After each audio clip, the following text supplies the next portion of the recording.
Chosen in the Dark, Where Power Ends and Love Begins. Chapter 7. Him. I should not have touched her. That was the first thought that hit me the moment my hand closed around her wrist. Touch changes things. In my world, touch is a promise, sometimes of protection, sometimes of violence, always of consequence. Ilara felt it immediately. I knew she did.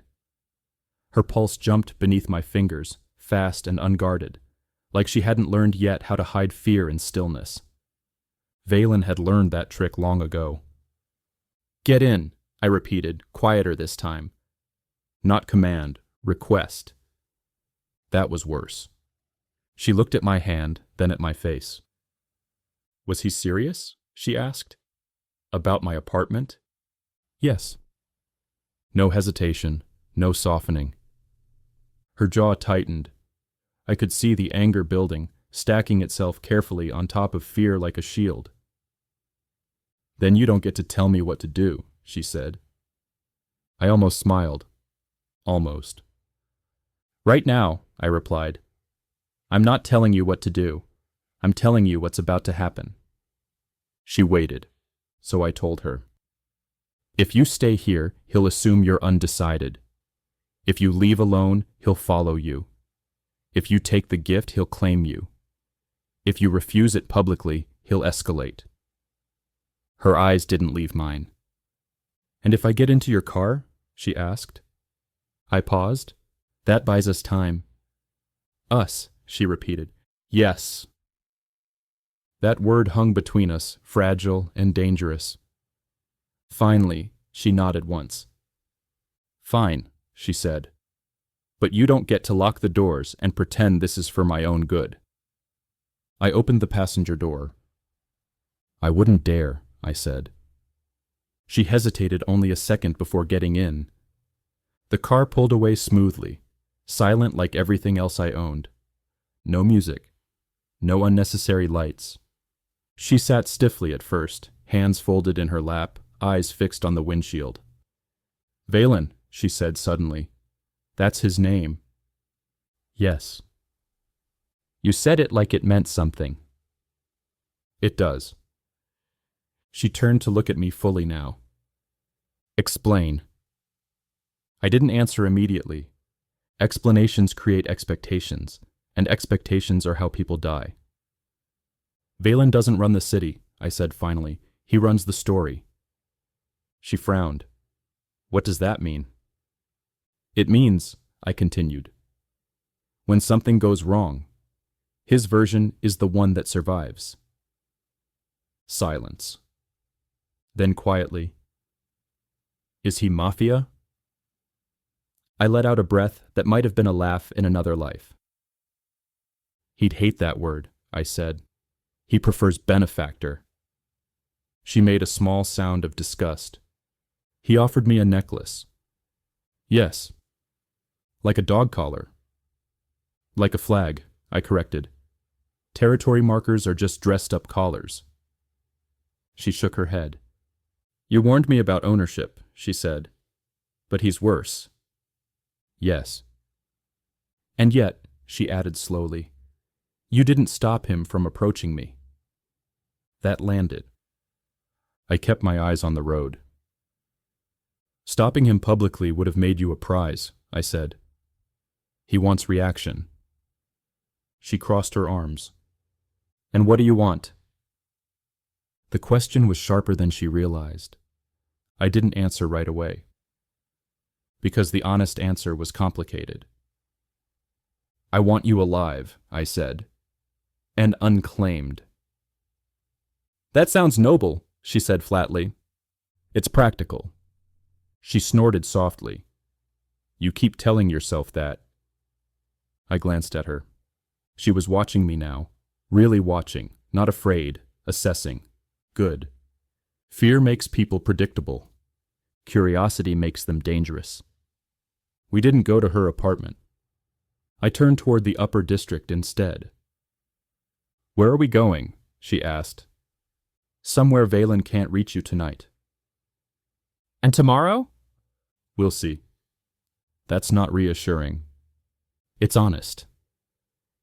She sighed and leaned her head back against the seat. You live like this all the time? She asked. Always calculating? Yes. Does it ever stop? I shook my head. No. She was quiet for a moment. Then, that sounds exhausting. I glanced at her again. Not pity, concern. That was new. The safe house overlooked the city, high enough to see, far enough not to be seen. I handed her a key card. This place is clean, I said. No cameras, no staff. She took it, fingers brushing mine. A small thing, too much. You're not staying? She asked. I hesitated. That hesitation cost me. I'll be nearby, I said instead.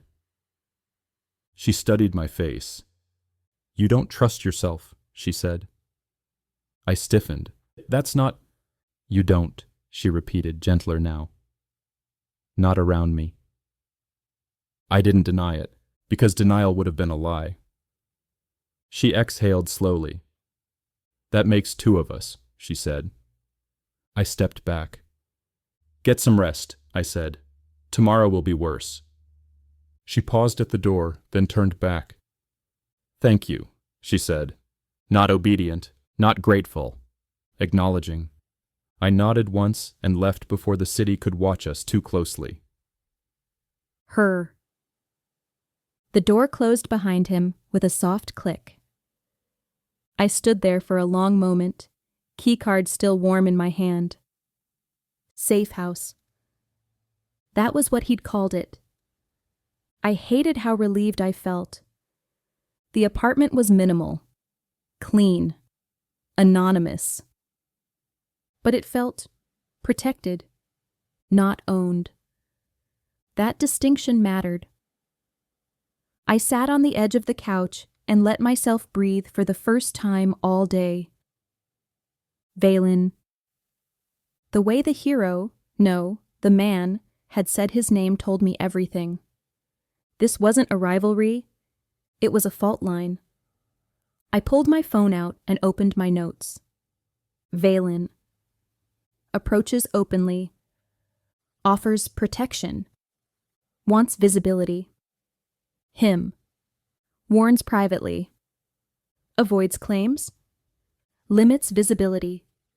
Two kinds of power. Only one respected choice.